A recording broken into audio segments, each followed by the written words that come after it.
Hey guys, this is Awesome John 22 coming at you today with a long time coming review. As I adjust my camera, even while I'm talking to you guys. Yeah, a bunch of very minor things came up in conjunction that really pushed off me filming this review. It was supposed to come several days ago at the very latest.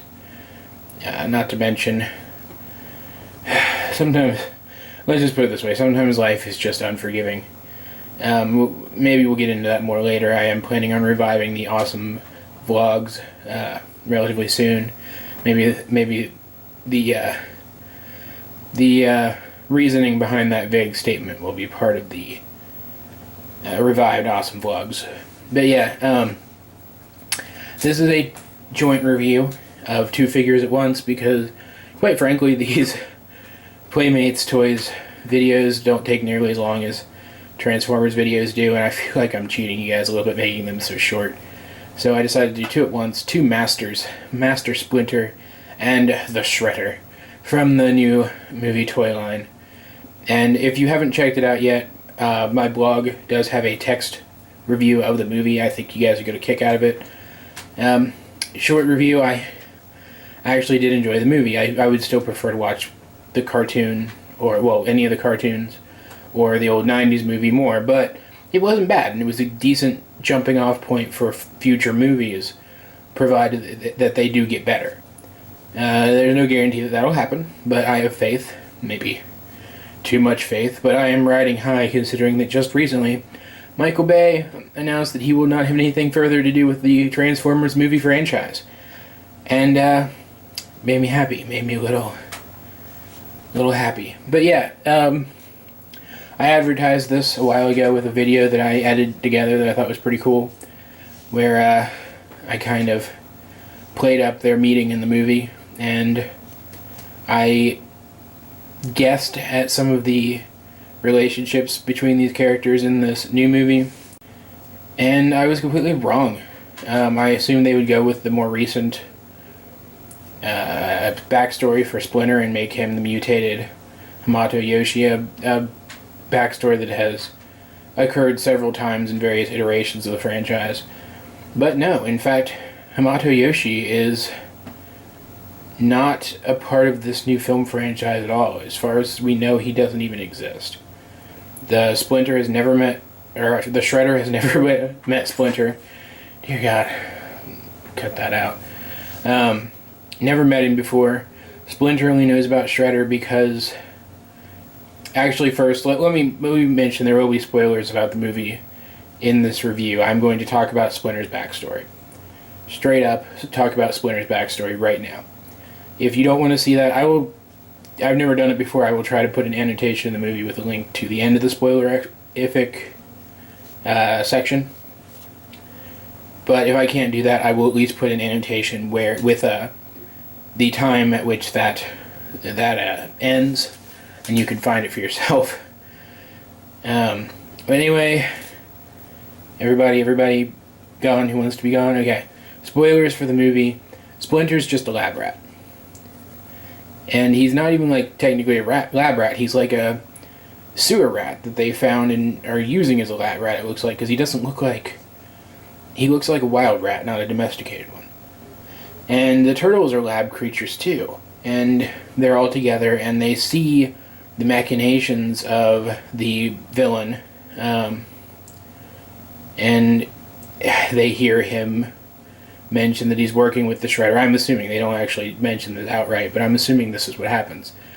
And so after everything happens and they're in the sewer and they're mutated, they know about the Shredder. Well, Splinter knows about the Shredder because the turtles are still kids, and he knows that something has to be done about them, and that as a rat all he can do is fight him himself and train his sons to fight the Shredder themselves. So he comes across these books on ninjutsu, and he teaches himself ninjutsu, and then teaches the turtles ninjutsu so they can defend themselves and eventually the city. And first of all, some people don't like that at all. I think it actually serves to enhance Splinter's coolness factor, because he was able to teach himself from a book to master ninjutsu. That's insane and impressive. But, no, yeah, Hamato Yoshi has nothing to do with this at all. Never mentioned. He has nothing to do with Splinter's mastery of ninjutsu, his training, his sense of morality. All of that comes from, and if you haven't seen the movie, this is the big one. All of that comes from April O'Neil. April O'Neil knew them when they were lab animals because her father worked on them. And she is where they got their sense of morality from. She's their guardian spirit. And quite frankly, I like Splinter in the movie. I think he's cool. And I don't particularly mind some elements of that, but that's taking a little too far. And it bothers me a little bit, especially when you have Megan Fox as the actress who has to carry that character. But now, with the spoilers over, we're going to go ahead and get right into the review proper. Because, as I said, I do like Splinter in the movie, and I definitely like Shredder. He's very, very cool. Though, he could have been cooler. Let's just put it that way. So let's move in. Let's look at the Shredder first. We can see not particularly 100% accurate to its appearance in the movie. His armor does have, though, really cool detail here. And he has, like, these hollowed-out eyes, rather than regular eyes, that are supposed to make it look, I guess, like it's darkened in there. And it kind of works, but it's also kind of absolutely terrifying. Now, in the movie, we see there is gold all over this, all over the chest plate, all over everything. There's, like, little bits of gold engravings and stuff, and that's just not present here at all. It's got these cool blades. However, in the movie, and I'm going to keep saying in the movie, these blades fold up into one single blade. They're longer, thicker, and more straight. And they can shoot off, and then he can repel them back. I also believe there was 4 on each arm rather than 3. And so while that looks cool and everything, the ones in the movie are so much better, and it makes these look dinky and pathetic. His cape is very cool. It looks like it's like this Kevlar-y mesh stuff. It's very flowing, and it detaches very easily, so you're not going to end up breaking it by moving it around and tearing it or something. And getting it back in there. There we go. And I like his moving up a little bit. I like his head crest a lot. It looks very, very cool. In terms of articulation, he's pretty good. He's about Playmate standard. He moves.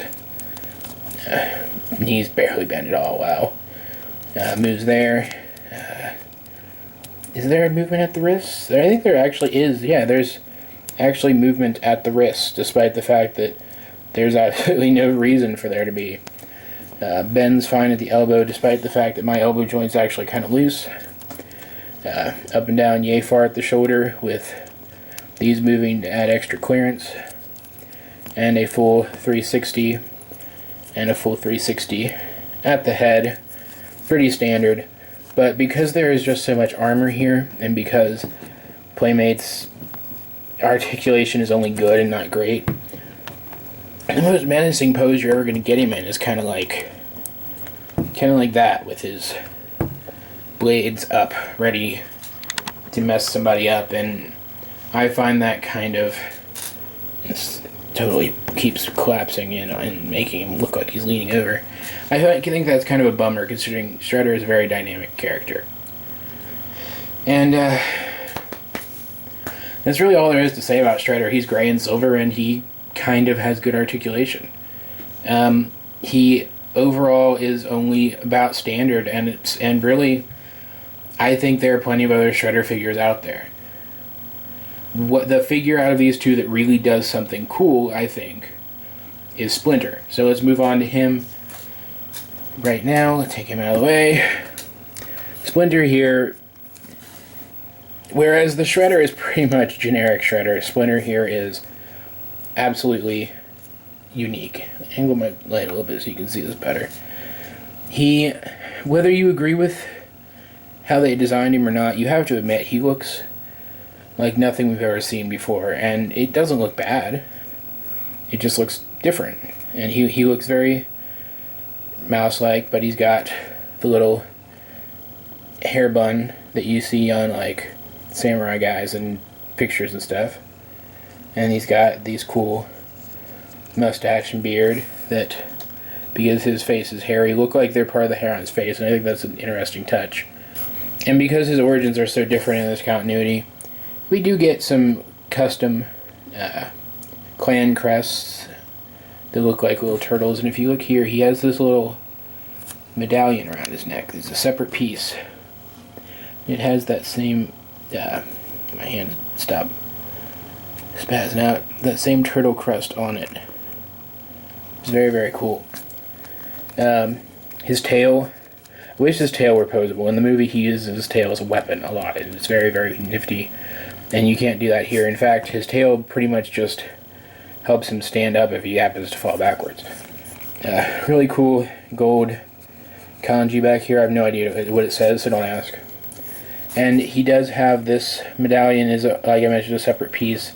I'm not going to take it off because I've got it kind of tucked under the collar where I like it, and I don't want to, screw that up. It is a whole separate piece. You can see the wire here. Well, it's not really wire, it's plastic, but you can see it there.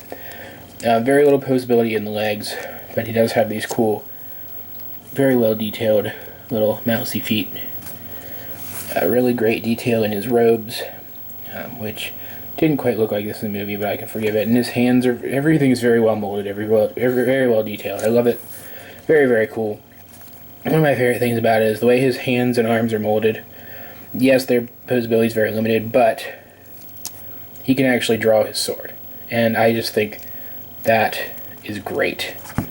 And now he's got his sword out, and whether or not this is actually his sword or he just picked up a sword from off the ground where they had been training earlier and used it against the Shredder in their fight, he does use this sword in his fight against the Shredder. And you can see he can hold the sheath in his other hand, and it's a katana. It's like one of Leo's katanas. It's very, very nice. It looks very, very good. As you saw, he rotates at the elbow, but does not bend at the elbow. And I believe he has some wrist articulation, but I'm not going to bother with it because it's very stiff, and I'm always worried I'm going to break the joint. And he can move 360 at the shoulder. And his head rotates, but it's that same kind of sideways rotation as the turtles. So, I don't know. Make of it what you will. And overall, though, a very, very cool-looking figure, much more unique-looking than the Shredder himself. And I like him. I like him a lot. I don't have the Splinter from the new 2012 cartoon as an action figure yet. I know I would like it if I had it, but I really think I would like this one just as much. So, while I don't let's bring them back together now in their action poses. Action poses. No, I promise I'll never do that again. While I don't really wholeheartedly recommend the Shredder, I think he's a cool figure. He looks very cool, but he's about as good as any other recent Shredder figures. So if you really like the Shredder, I'd pick him up, but really I leave it to your discretion. However, Splinter, I wholeheartedly recommend. I think he's great. It looks great. Great detail, very unique. And I know some people don't think that uniqueness in a beloved franchise is a good thing, but I completely disagree, especially when it comes to Turtles, as I've mentioned, I believe, before. And I know I mentioned it in that review, so you can go check that out if you don't believe me, and, leave a comment, and maybe follow the blog. And I'm plugging myself. No, Turtles is a franchise that is synonymous with revision. No version of the Turtles has ever been exactly like another version of the Turtles. In fact, most versions of the Turtles are radically different than the version that came immediately previous. So, love the movie or hate the movie, it is not any less valid of an interpretation of the Turtles than any other, at least not in my opinion. And so I don't consider these characters any less relevant versions of the characters. I may not agree with everything to do with them, but in the end they end up being recognizable as the characters they're supposed to be. And for that reason I can't hate on them very much. And in fact, in the case of Splinter, really, I I quite like him. He gets stuff done. He's very, very cool. If you go see the movie for anything, go see the movie for him and Michelangelo and Raphael. They made the film and it was great. But yeah, that's really all I have to say about that, which pretty much brings us to the end of this review. I hope you guys enjoyed it. Hopefully the next one will come a little sooner. I am trying to work out things like a schedule and how to promote my YouTube channel and my blog and, you know, myself in general, aside from plugging myself in my own reviews. So that's going to eat up a little bit of time, and I do have stuff going on, but I do plan on bringing you guys some more content, some more Transformers content specifically. So, stay tuned for that. And I do have an idea for a game series coming up. I'm not sure how most of you will feel about it, but I'll certainly have fun doing it. And I actually hope that it will serve to expand my viewer base a little bit while entertaining you guys all the same, which is really all I can hope for in life. I'm really starting to realize that this is something I'd like to do, making videos. I think I'm pretty good at it already, and I think I'm improving pretty much with each video I come out with. So, I'm going to do my best to get things going with that. And I hope you guys will stick with me through that entire process. So, like and subscribe, and if you have any ideas of how I can get any of that done, leave me a comment if you feel so inclined, and in the description down below is a link to my blog, my Twitter, and my collections video. Check out that collection video, and if you see anything in it, and I mean anything at all, that you would like me to review, let me know and I'll see what I can do. This has been Awesome John 22, and I will talk to you guys later.